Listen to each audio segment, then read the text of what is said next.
Assalamu alaikum, and welcome to a new episode on Nafs and Therapy. Today's episode is a bit different. We're joined by one of my friends and colleagues, Michael, who's going to be having a conversation with us from the lens of someone who has worked very deeply within the Muslim communities, but not being Muslim himself. This is an interfaith episode, so for some listeners, it might be a bit uncomfortable to listen, and for others, it might be an eye opener as well. We're going to be discussing trauma, science, spirituality, and our relationship to Allah. And at the end of the episode, I ask him a really good and interesting question. So I hope you stay tuned, and please do take care of yourself throughout the whole episode. Okay. So I very interestingly met through a podcast where he was talking about trauma and healing, and he was using all of these bunch of really interesting Arabic terms and references, and I had to send him a message. And after that, subhanAllah, we're sitting here and we're recording a podcast on my podcast, which just shows how interestingly the world works. So hi, Mike. Hi, Nora. Oshi, how are you today? I'm good. I slept really well. It was a long week, but I feel good. Content. Radi. So to give a small introduction about Mike, you're a neuroscientist, basically. So you've majored in neuroscience, correct me?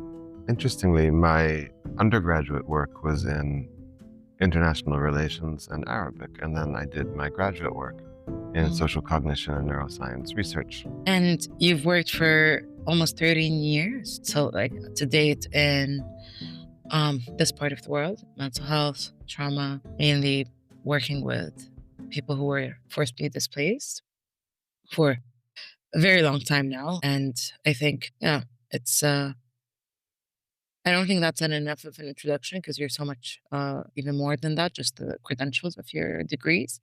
But you're also someone who's really interested in a bunch of studies and data and fMRI studies. And we were just talking before we started reporting about prayer and fMRI and dhikr. So this can't do you justice, but I think it's good for now. You speak three or four languages, right? Yeah, on a normal day, 3. And I try real hard, maybe 3.5. Yeah. Okay. What made you go into trauma? The trauma world? This field of practice and study of understanding and exploring the nuances and metastases and tendrils of psychic pain, of emotional pain, wasn't something that I had intended to study. As you asked, and as I said, I studied international relations and security studies when I was an undergraduate, fascinated by the diplomatic and political world, the complexities of relating and collaborating and cooperating across lines of difference, across lines of competing interest. And I also grew up in a multicultural home, and I grew up very far away from the place where my mother grew up. My mom's from Guatemala. And being fascinated by that part of my background, that part of myself, that part of my genetic, linguistic, cultural legacy, I started to spend a lot of time in Guatemala when I was in university. And I ended up volunteering with some friends on a small coffee farm called Santa Anita La Union, which was a small village comprised of 36 families. All of them had had some role in some way, shape, or form as combatants with different rebel groups or uprisings or formal armed resistance movements that were part of the URNG, which was the main sort of insurgent or resistance group in Guatemala during its 36-year civil war. I use different words because there's still so many different lingering political opinions about what that conflict was, what the different parties to the conflict were, and who they were. But through a series of strange conversations, I learned not only that my family had been through things during that war that I had no idea about, but some of the folks who were living in this community of 36 families were not directly involved with, but had some knowledge of and peripheral involvement with the kidnapping and extortion of my grandfather during that war. So through that work, which was largely grounded in agricultural and economic and social development projects, I uncovered or sort of stepped on a landmine of trauma in my family's history during the Civil War in Guatemala. And as we would say in Arabic, ولعت الأمور. Things sort of really escalated from there in the discussions and me asking questions, in asking about those wounds that were never shared with my brother and I or with the broader family when we were younger. And I quickly became fascinated, not just with the way that emotional pain and wounds show up in family relationships and family narratives, but more broadly in political belief, political behaviors, social views, social behaviors, the norms about who is safe, who is unsafe, who we can trust, who we can't trust. Because I saw those tendencies, those patterns so deeply embedded in my family's psyche more than 40 years after the initial events that they were talking about took place. So it started from a very personal journey from your family, and now you're here. You're here on the complete opposite end of the world, more or less. You've worked for a very long time in Jordan with people who are coming from various backgrounds, but mostly Muslims, mostly men, women who are pretty conservative, who identify probably as, not all of them, but I mean, a big portion of them are practicing Muslims. And I'm just curious to know, how did your journey with your own faith play a role in meeting face to face with people who come from a very different world, or maybe similar world? I'm not sure. Yeah, we can we can definitely dive into the differences and the similarities because in so many ways, as you said, it is a completely different world from the world in which I grew up. But on another level, there's so many similarities. First and foremost, I have to say that I wouldn't be here, and by here I mean the dunya in the world, if it wasn't for the faith of my parents. My father is American. He born and raised in the United States, but he, through his own faith journey and through a deep spiritual experience that he had in Beit Lahem when he was in his 20s, he ended up dedicating his life to a career of service to others through the evangelical church in the United States. So he had done a lot of some work as a missionary, and I know that that might make some folks uncomfortable, and we can talk about the ways that it makes me uncomfortable too. But nonetheless, my father worked with a missionary organization based in the United States, and he was doing some charitable work in Guatemala in the 1980s, which is how he met my mom. She was a doctor. She had just finished her medical studies, and she was attending a talk that he was doing at the church. And my mom fell in love with my dad's translator and turned out that he was married. So second choice was my dad. No, but they ended up meeting through his translator and they fell in love and got married. And my brother and I were born in the United States. And so if it wasn't for my dad's faith journey in particular, he wouldn't have met my mom. So alhamdulillah, praise God for that. And at the same time, because of both of their involvement in the church, my brother and I were also raised in the Protestant evangelical Christian tradition. And I have an incredibly complicated relationship with that. I think anyone that grows up in a particular religious tradition goes through the course of their lifetime on a complex and wild journey. And mine has been also influenced by my deep study of Islam and my deep study of neuroscience. So on the one hand, I haven't made it an easy journey for myself. And at the same time, when folks ask me, why is it that I do what I do? And why do I hold the values that I hold? It is 100% because of the faith that I was raised with. The idea of servant leadership, the central importance of sacrifice, the central importance of humility. If you look at the fundamental message of Christianity, whether or not you believe it, whether or not you're a believer in that faith tradition, it is a story of ultimate sacrifice for the sake of others. For those who were raised in the Christian tradition or are Christians now, the story that you most often hear is that of the crucifixion, Jesus being buried and raised and ascending into heaven, sacrificing to the point of death. And of course, all of your listeners who are Muslim will say that, oh, in our tradition, the story about Jesus is different, that didn't happen. That's not what I'm here to say. I'm here to say that nonetheless, the value that's at the center of the story, and there's so many stories of other prophets and other traditions in which sacrifice to the point of being willing to risk everything Mhm. for the sake of others with extreme humility is so central to so many different prophet stories, no matter what tradition you're a part of. And that is not, I'm not saying that there's anything about my life or my story that is like the prophets. We all would only aspire and wish to that. But it's to say that those core values that I was raised with in stories, in worship, in prayer, Mhm. have been so fundamental in shaping the way that I want to relate to others, the way that I want to do science, and the strong desire to serve humbly and understand my role, the boundaries of my role, the universal work that we all have in front of us, irrespective of time and culture, but not forgetting some of the other political and social and cultural complexities that come with trying to do any kind of work in people's inner lives. How is it that, or what is it about science that that stems as well from your own faith and your practice with science together? How are you making these two worlds meet when somehow they're different in this world? For me, they meet in بملعب القلق تاعيتي.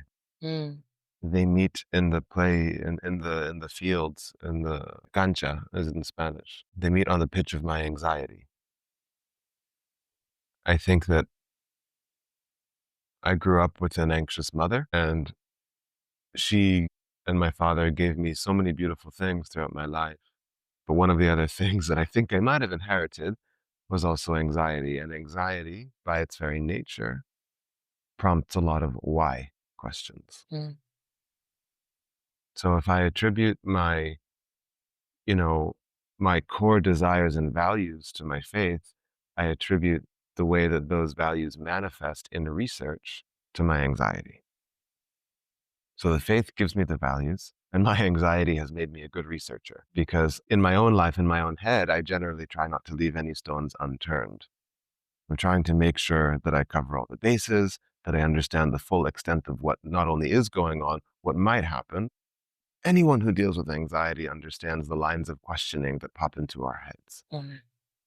And so for me, these two things of faith and career have met through that general disposition I have towards asking a lot of questions. Asking a lot of questions, not only from my perspective, but from other perspectives about why we think the way we think, why we react the way we react, why we treat others the way that we treat them, why this activity that I do, whether it's prayer, whether it's fasting, whether it is collective spiritual ritual, what are those things actually doing for me? For me, I've always had a strong need to understand why I'm doing something, for it to have meaning for me. Mm. With the why sometimes comes this overwhelming urge to abandon and to leave, because when we keep on picking and asking and we might not get direct answers or answers at all. Was that part of your journey as well in your faith? Like standing on the door of leaving it? So I went to a small evangelical Christian elementary school, and then to a Catholic high school, and then to a very secular university, and then to a predominantly Muslim country for the Mm. past more than decade of my life, really. So I did subject myself to taqallubat. I subjected myself to those sort of speed bumps and changes of being in very different philosophical, spiritual, practical environments and normative environments too. And through that, of course, my journey with my faith has been different and has taken different shapes and forms. The questions that I've asked have been different. And to me, it's the equivalent of putting something in a washing machine, right? You throw it in, it gets tumbled around all different ways, but it does come out cleaner ultimately, even if it's through a somewhat painful process of refinement. Mm.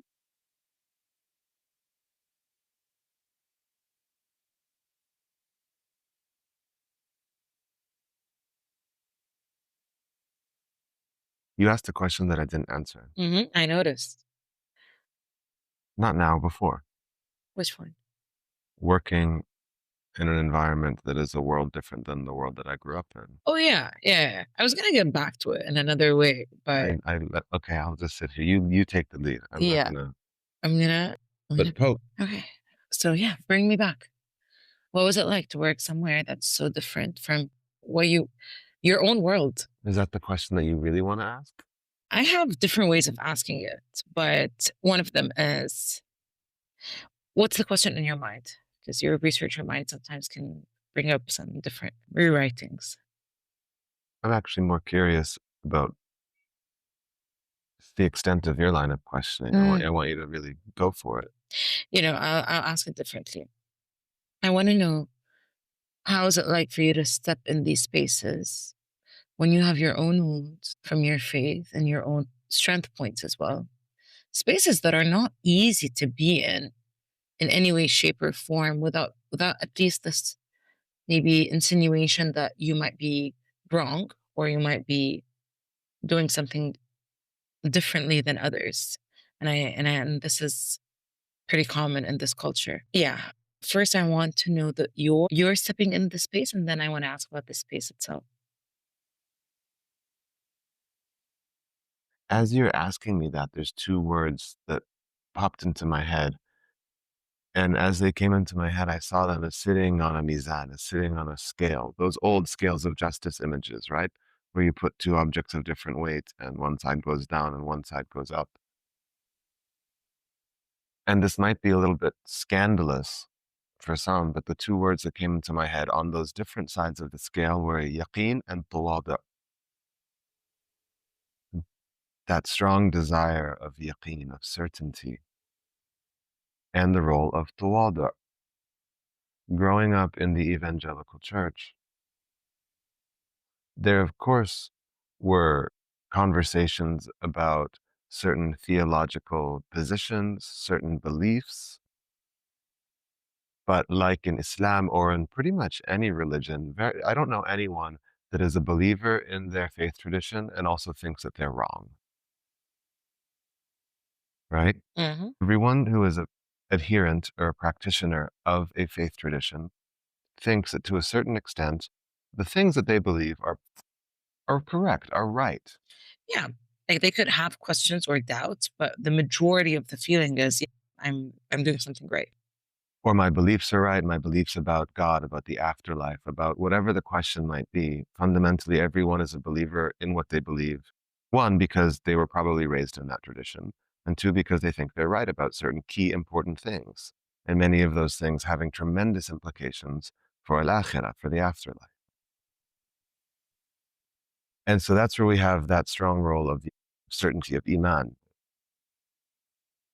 the role of certainty, the role of iman.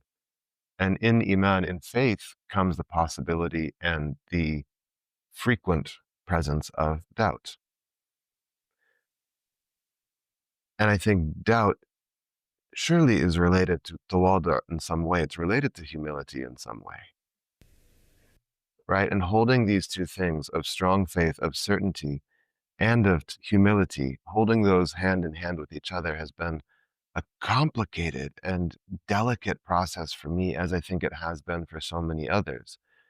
Because often, as someone who, as I mentioned, having anxiety, doubt, rafi'i, birafitni wain ma ruh. It's a friend that follows me wherever I go. I can't really operate in the world without a probably significantly higher than average level of doubt. And I don't mean just in the realm of faith. I mean in the realm of everything, of my own research, of my own practice, of my job, of should I have done this differently? Should I have done that differently? What might happen if? What does it ultimately need? What does that doubt need? Oh, it needs something that is completely impossible, Mhm. which is absolute certainty. What does it mean to have absolute certainty? Proof. Documented, repeated proof, assurance. And we can say it very plainly. I mean, as someone who has spent the past more than a decade working in conservative Muslim environments, a lot of folks around me have a tremendously high level of certainty that their faith, their beliefs are the right beliefs. These are the beliefs that, inshallah, will get them into Jannah. And there's, of course, differing degrees of practice. I have many friends who strictly adhere to the Sunnah. I have many friends who take some of the Sunnah more liberally or casually in their day-to-day practices. I have close friends who will, of course, not drink a cup of water standing up. They'll crouch down to drink a glass of water because of the hadith or a hadith about this topic. Other friends who, even if we're at the gym working out together, will be super conscious to not show anything between the knee and the navel. Other friends who think, khalas, this goes back to the way that clothes were worn in the 7th and 8th centuries, and now it's a little bit different. And adi, it's okay if, my lower abs are showing when I'm working out at the gym or something. I have friends along all spectrums of adherence to the minutiae of the ahadith and the sunnah. And I have other friends who are born and raised Muslim, who have gone on a very different journey, who now take their practice in a very serious sense metaphysically, but have ended up in a very different set of beliefs and daily practices that many other more conservative Muslims probably would say is not being a very, Bain Qussain, good Muslim. So I've seen the full spectrum of it in a community that isn't my own, just as I've seen the full spectrum of it in my own community. And I have friends in the United States who remain heavily involved in the evangelical church, and other friends who have abandoned that entirely and abandoned Christianity entirely because there were certain things that they couldn't recognize about, for example, the modern politicization or fusion of Christian belief and political opinion. Some of that is unique to the North American context because I also have Christian friends in Jordan, in Syria, in Lebanon, who have been raised in a different political and normative environment that hasn't seen the same fusion of political belief with spiritual practice or faith community. So I've seen such diversity, not only of practice, but of the way that belief fuses with political and social realities that are sometimes geographically bound. And so for me, it's been a journey of seeing those similarities, seeing those differences, and trying to find, for me, what is it that I want to hold on to? And when I come back to it, it's been this deep search towards something that feels like certainty, something that feels like yaqeen, but also, given what I've been exposed to, the beauty of certain Islamic traditions and practices, the beauty of the Quran, the beauty of some of the ahadith or the work of the Faylasuf. You know that I'm obsessed with Abu Zayd al-Balkhi. I'm obsessed with some of the work of Ibn Sina. I love the work of course, the poetry and philosophy of Rumi and the Sufic traditions. And Al-Ghazali. You know how much Al-Ghazali I have on my shelf and how much, work of Christian theologians I have on the shelf next to it.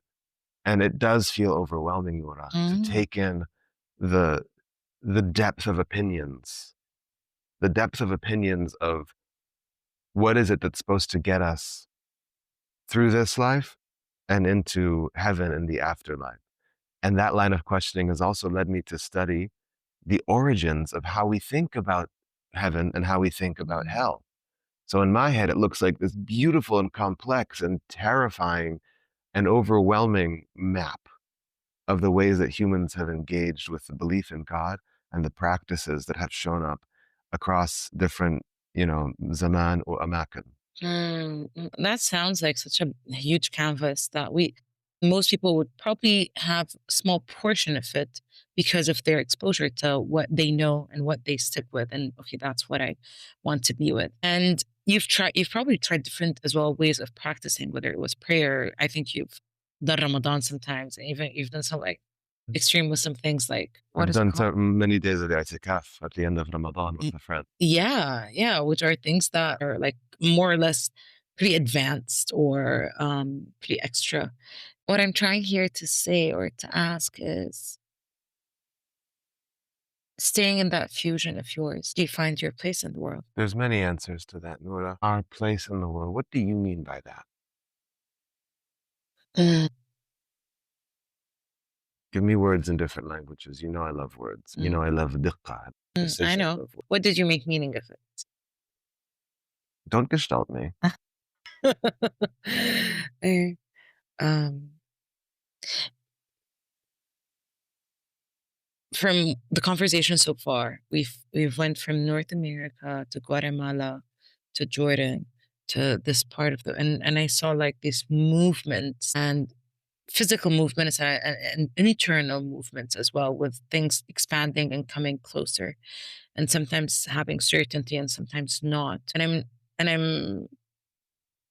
I'm just wondering, having a place in the world, as in having a community, having a place where you feel like my beliefs and my practices are, whether they come from a huge different buffet of practices and faith traditions, do I feel like I can be with what I have here? And are you satisfied with that? Let's go back to the word tawadu. Uh-huh. On the one hand, the way that humility, as it intersects with faith, one way that that shows up is a deep commitment to the possibility that your current specific beliefs and practices might not be the right ones. That maybe other people, other people's, other systems of belief, other systems of practice might be right. That humility is critical, especially in a world where there is increasing polarization and extremism. Entertaining the possibility that maybe your specific beliefs are not the only ones that are possibly right or not right at all, that is a critical posture for me to always maintain. At the same time, humility can also be understood as it's not simply a buffet of taking the things that feel comfortable for you or that feel familiar for you and coming up possibly with your own unique web of practices. And this is the other side of humility, right? You know, who am I to come up with my own set of practices that feel comfortable for me? Why is my comfort what's important when we're talking about something as big and omnipotent and important as God? Mm-hmm. You know, so tawada also means that maybe the things that make me feel comfortable or safe or that resonate with my values, I am not the center of the universe ultimately. And it is my job to also shed parts of myself, to sacrifice parts of myself, not just for the sake of others, but for the sake of God. You know, we see a lot of Christian and Islamic and work across faith traditions. There are things about we have to self-sacrifice. We have to, you know, that the nafs is not simply a force that should be followed because that's what feels comfortable. The nafs requires muraqaba. The nafs requires hikal yaqadha and dabat and control, because our nafs, our inclinations don't always take us to places that are good for us, that are good for the soul, that are good for the heart, that are good for the community, that are pleasing to God. And that's true across traditions. I mean, we see Paul in the epistles and Romans and Ephesians writing about these things, about the importance of controlling and renewing the mind, just as we see it across different ayat in the Quran and in the hadith and the work of different philosophers and scholars. So the humility is sort of a double-edged sword. It does mean entertaining the possibility that I am wrong. And I am so small in this world, and across human history, across God's sense of time, which is radically different from ours. And on the other hand, it's also probably not advisable or wise for me just to develop that which feels comfortable because of my experiences. And there still should be searching for something that is correct or right. And if I'm not sacrificing parts of myself, or if I'm not controlling and containing parts of myself, I'm probably doing it wrong. Whether that's in the tradition that I grew up in and am a part of, or anyone in any tradition. If it feels too easy and comfortable, you're probably doing it wrong. Yeah, exactly. I want the listeners to maybe like stay with the bit of the uncomfortableness, how of how we would lean into things that feel comfortable. It means that it's right, or I'll do what's comfortable because that's what's right for me, and just to play around with this uncomfortableness and see how would that change. How would it change to even listen to this episode as someone who's maybe coming from a very maybe a very conservative place that does not really engage in folks with who are coming from various backgrounds. Now, I want to shift gears towards I want to shift gears towards the men, especially that you've worked with, and the pain that you've seen across their lives. There are folks that you've been with for more than a decade. You've seen them go from their hometown to camps to maybe refugee countries as well that are taking them in. And you've seen them suffer. So I would love to know how, when you are witnessing the suffering, and you would probably witness as well the reliance on their faith, the reliance on God's plan. I'm curious about their pain, and I'm curious about the way they see their bala, Mm. and if you feel like this is sedative for the pain or this is well grounded yaqeen. Is yaqeen not a sedative? Hmm. I think it's not a sedative. It can act as a sedative, but it's probably more grounded in. So let's walk through some of that. Is that Mhm. okay? Yeah. As you were asking me the question, there was a verse from the Bible that came into my mind when Jesus says that it is easier for a camel to fit through the eye of a dabus of a needle than for a rich man to enter the kingdom of God. Mm. The quickest lesson that I learned when I started working in Mukhaym al-Zatri here in the north of Jordan was that verse sort of slapped me in the face gently and with a lot of conviction in a whole new way of, oh, I understand what it's saying, that adversity, trial, and I don't mean having a breakup, I don't mean getting into an argument with someone, although those sorts of emotional pain still matter and can affect us. But it was a real exposure, not to suffering 40 years removed, like I was working with in Guatemala, but here and now. Folks who were having bombs dropped on their homes, folks who had lost so many loved ones, folks who had faced before that conflict the constant specter of arrest, of arbitrary detention, of torture in Syria's prisons. The extent of the pain and the timeline of that pain was overwhelming for me. I remember very vividly in the early days of Mukhaym al-Zatri, the very early days of Zatri camp, on Fridays, when they were doing Salah Jum'ah and the mosques were doing the call to prayer, after prayers, they would get on the loudspeakers and start just to list off names. And I remember sitting in a, b'da'ira, in B'duwaira Marafati, and we were eating watermelon, right? It was summertime and there was beautiful batikh that had been grown here in Jordan. And I watched everyone sort of put the batikh down and start to listen to the names that were being called out. And I asked my friend Ala, he said, Ala, شو عم بيحكوا? شو هالأسماء? Because I kept hearing the names of a village and then names of a village and then names. And they were the names of the people that had been killed that week from each village. Because there was difficulties with phone communications, maybe the akhbar hadn't reached people in time or different things, so they would just list the names of those who had died. And I was stunned by the normalcy of, oh, okay, yeah, Ibrahim, that's the son of, this person. That's, yeah, he's the brother of this girl that I know. That it was connecting these social dots in their communities and then going on to eat the batikh again. Or sitting with a friend who had witnessed brutal executions Mm. in one of the prisons in Syria. And he was cooking something sort of jokingly and mentioned, oh, this is the exact same brand of pot that they would put some of the heads in. Casually, offhandedly, and then he continues stirring whatever he was cooking. The extent of brutality that had become normalized in conversation for someone like me coming from a radically different environment, it took a long time to adjust to. Mm.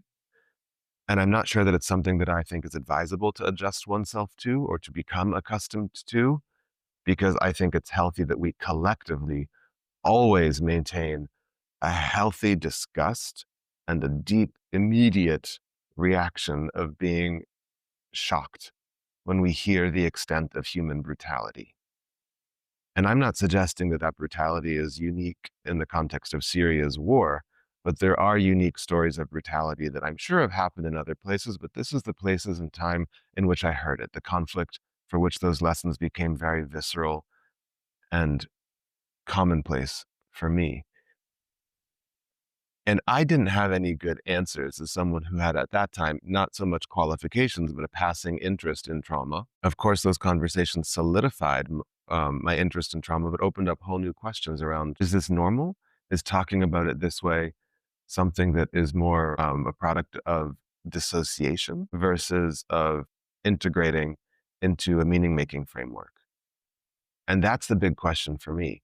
So where are the coping mechanisms that help us make sense of our pain? And I've heard folks, men, constantly engage in this beautifully radical act of humility where they say, others have had it worse. Others have had it worse. Or where they say, this is just part of God's plan. This is part of God's plan. I don't know why this is my imtihan. I don't know why this is the test that God has chosen for me in my life.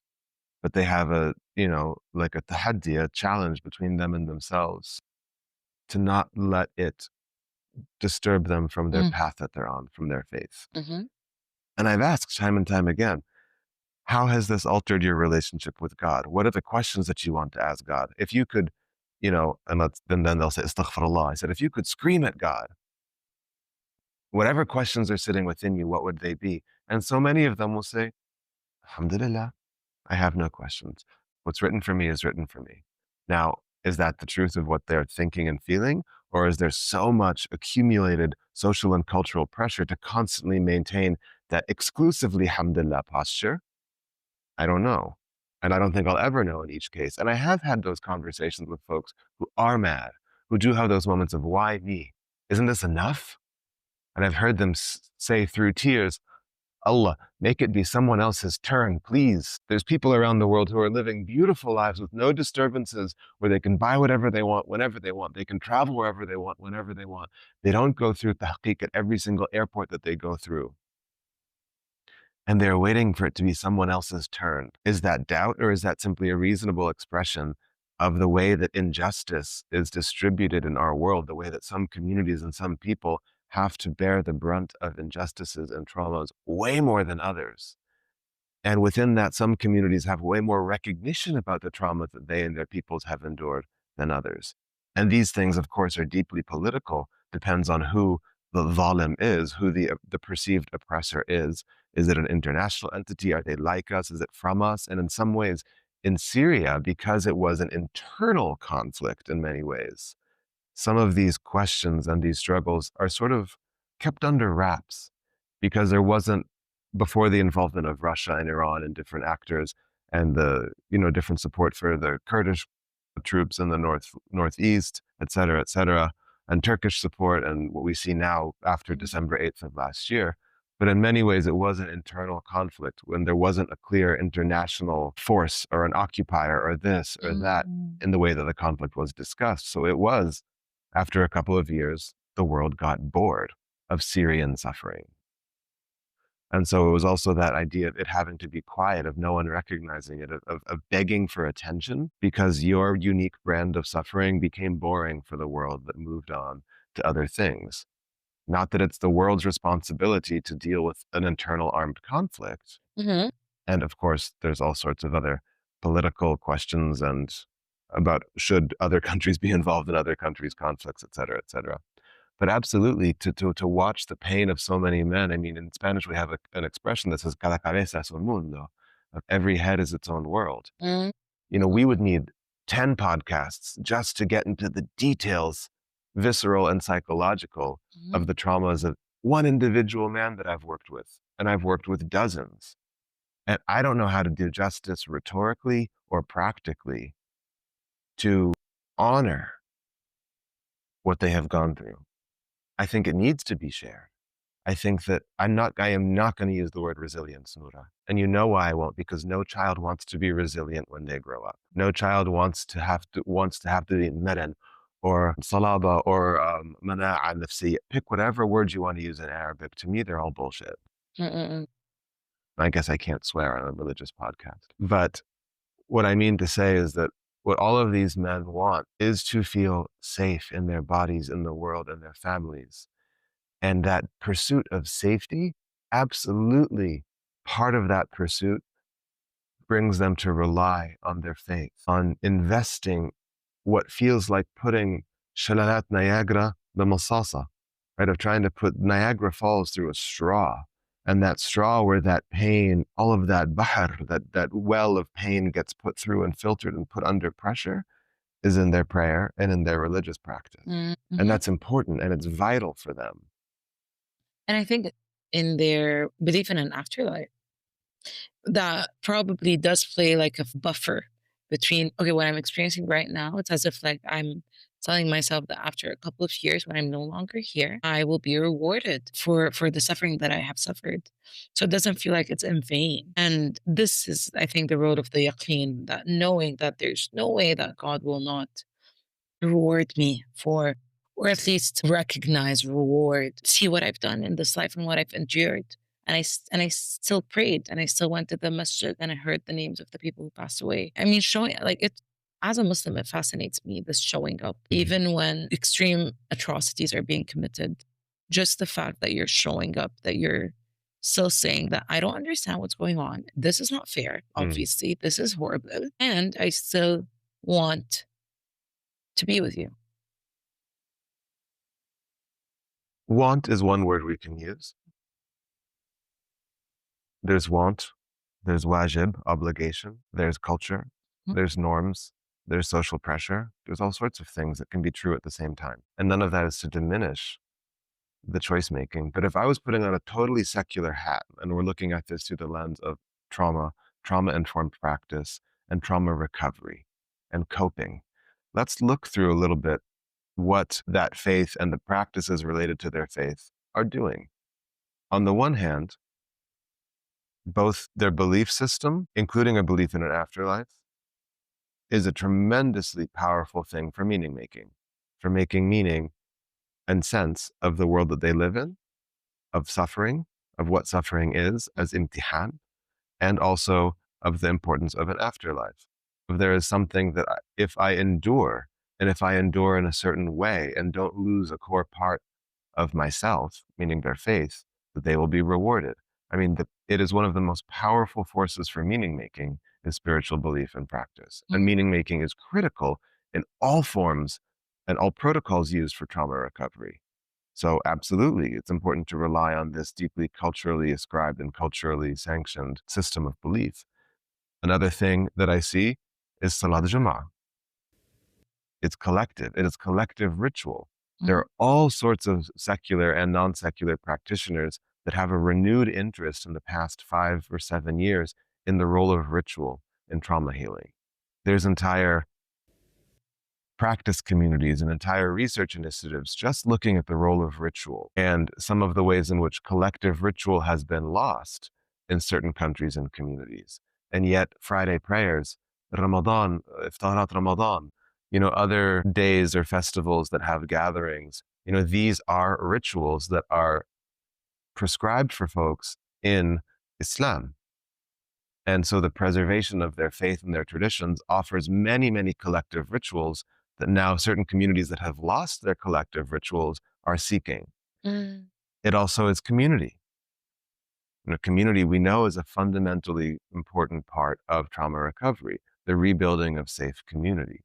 So if you were to study just anthropologically or from an affective neuroscience or from a clinical psychological lens, the importance of their Islamic faith in coping with tremendous adversity, you would see that in many ways it ticks all of these critical boxes of what trauma-informed care should look like. And that's not to say, okay, great, we can say how awesome is that, but it's not to say that it's perfect or that everyone experiences it the same way, because some folks do lose their faith through this process. Yeah. Right? Yeah. So it's definitely a mixed bag. But when we look at it from a design perspective, organized religion ticks off many, many boxes, whether it's Islam or Christianity or Judaism or Buddhism, any of the major world religions. When you look at how they're collectively practiced or the collective elements of them, the provision of the sense of ummah, all these different elements tick off many of the boxes of what a secular therapist or a researcher would say, wow, this is probably a really, really good thing to have in a highly trauma-exposed community. I see. I see what you're saying. I want to end on a personal note. And I I want to first thank you for engaging in this conversation, and I like the way your brain works, even though sometimes for me it's too scary. It's too Me too. yeah, like has a lot of alleyways and questions and um as we're ending, um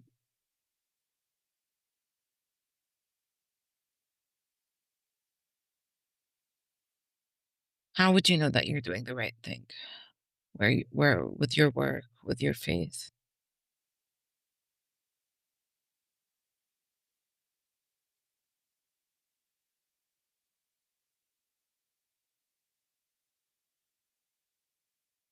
How would I know that I'm doing the right thing?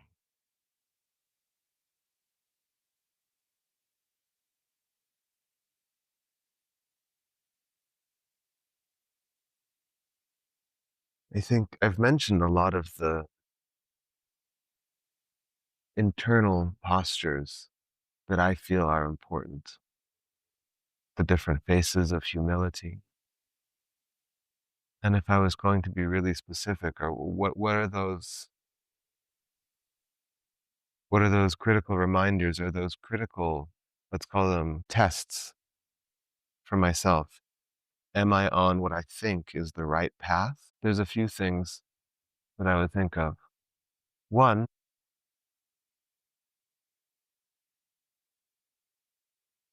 that it's always changing, even subtly, that there's always a question that I'm following, that I don't feel completely settled. And I think this is something that the least and the most conservative folks in whatever faith tradition also think, that no, there's always room for improvement. There's always room for change. There's always room for new revelations for me about my practice or whatever it is. So that constant evolution to me is an important sign. The second is that I am not condemning anyone. Condemnation is so prevalent in religious communities. I have a friend who has tattoos, and he was, for the first time in years, going to the mosque. In years. And he was making wudu. Well, Within a minute of him going into the place of ablution, two folks came up to him and said, basically, you know, you're doing this wrong because your tattoos are showing, or whatever he was doing wrong. He got up and he left, oh, and he hasn't been no. back. The other day, I was having a conversation with someone who asked me, with a tone of what I maybe projected as, but with nonetheless as what I felt as a very clear opinion on the matter, was, is my fundamental job like that of my father, to convert the Muslims that I'm working with to Christianity? But I responded with what I hope was gentleness when I said, I consider it a win if any of the trauma work that I do with someone brings them closer to a loving creator. So not condemning, not judging. And Noura, I've also seen the confusion in folks' eyes when folks who have never met a Christian are being pushed in their faith, are being healthily challenged, are being confronted with the fact that maybe for some folks who have condemned other faiths and other traditions are now really loving their Christian friend. Mm, mm, mm. So you see that in not condemning, when I'm in that mosque doing a couple of days of i'tikaf and the sheikh is sort of like, I mean, sure, you can hang out. And I did some, I read some Quran with folks, and I was, reading some hadith, because it's so important for me to engage with the beauty that cuts across so many of the Diyana Samawi. For me to never engage in some of the condemnation that I myself have received from multiple sides. So always sensing room for growth and improvement and change, never condemning, and never losing the fundamental core, because of course my practice and my faith will evolve and change over time. And you haven't even asked me a direct question about my actual beliefs, which I appreciate, right? Mm. And for me, knowing that it's that idea of humility, right? of always pursuing a really healthy sense of dhamir, Yeah. really attuning and Yeah. strengthening my dhamir. Because I believe that anyone who is in right relationship with God, who really invests in that relationship with God, will, with time, have a finely attuned conscience. I know the listeners can't see you, but your hand was almost like on your chest when you said Domir. Left Towards side of the heart. chest, even though our heart is technically more in the middle than we usually Yeah. think about it. I lied. I actually have the last question, but it's going to be really quick. What's your one question, let's say a Yom Qiyamah question? I have a list of things that I want to ask of like, what this, why this, what happened here, and all of that. If you could choose, can you share with us like a one question that you'd like to ask? Like a Yom Qiyamah or like a final day, judgment day question? What would be my question on the day of judgment? Like if you had a list of questions, what would you be comfortable in sharing? Of what would you ask? There's a list. There's definitely a list. I have a list.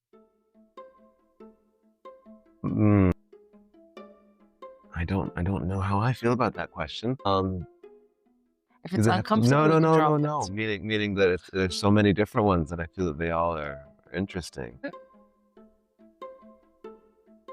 May I share two? Of course.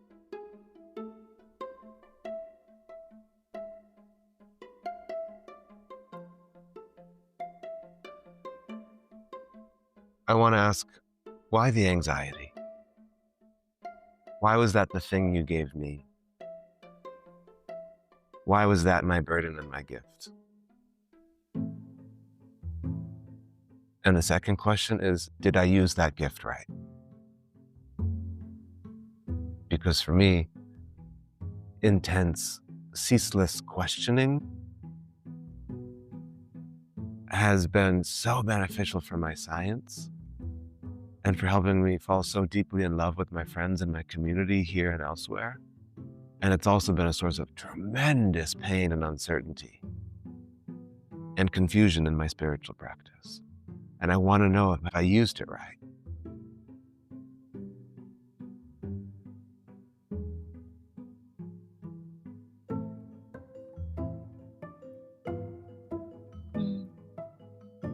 Inshallah, if we meet there, I would love if you could share with me the answer. I might be there a while asking other questions. Yeah, I'll wait. Thank you. Thank you for being here. We're recording this while we are in Amman. So it's always lovely to be with you in person, to spend time with you. And Noura, thank you for hosting interfaith conversations. It's not easy, and we're both bound to make different people angry. I didn't talk enough maybe about Christianity or about the history of Christian communities in Bilad al-Sham. I didn't talk enough about, the relationship between Arabic and Christianity. There's so many folks who, as a minority religion in this part of the world, are probably listening to your podcast, hoping that I would say something about them and their communities. And, hosting these conversations, just as being a guest on this conversation, is full of did I say the right things? Did I do enough? Did I, I also want to fight against that sense of I have to adafa, that sense that I have to defend. Because even to assume the need to defend taints our conversation in a certain way. Oh, absolutely. So thank you for hosting a thoughtful conversation where we're talking about the depths of the inner world in people of faith and allowing us to focus on some of the beautiful things that we all share and the questions that we all share. Yeah. Thank you for being here and for being part of it. يعطيك العافية.